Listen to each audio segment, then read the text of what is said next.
Di antara dosa-dosa besar yaitu 7 yang membinasakan. Kata beliau rahimahullah taala, wa hiya syirku billah. Yang pertama adalah berbuat syirik kepada Allah Subhanahu wa taala. Dan ini termasuk dosa yang paling besar.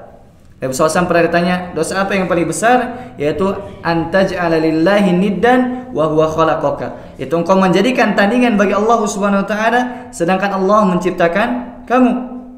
Karena seandainya kita misalkan merenung, seorang manusia diciptakan oleh Allah Subhanahu wa taala.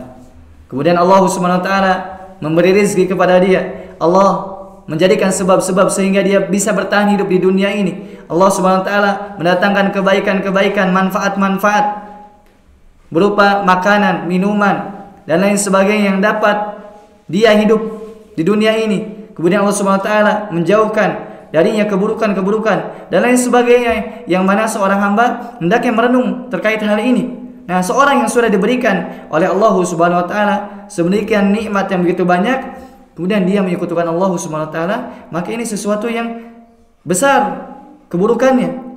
Oleh karenanya di sini penulis hafizallahu taala atau rahimahullah taala, beliau membawakan dosa yang paling besar yang pertama adalah syirku billah, yaitu asyirku billah, yaitu berbuat syirik kepada Allah Subhanahu wa taala. Bahkan datang dalam hadis Nabi SAW bersabda menyebutkan bahwasanya ala unabbiukum bi akbaril kabair.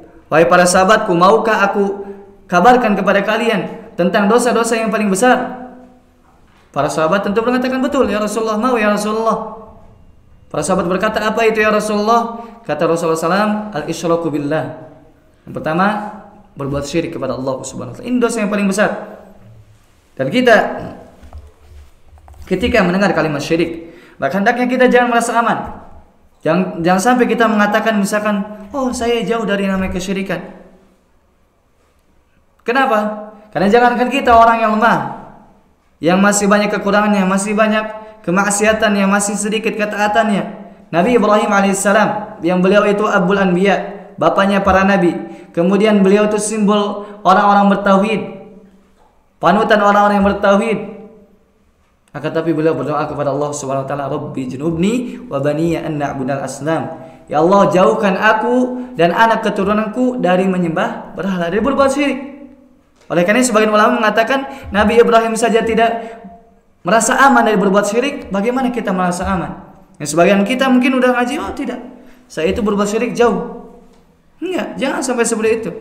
Karena yang namanya hati itu lemah. Bisa jadi seorang misalkan terjatuh pada hal-hal yang itu termasuk kesyirikan sedangkan dia tidak mengetahui, tidak sadar.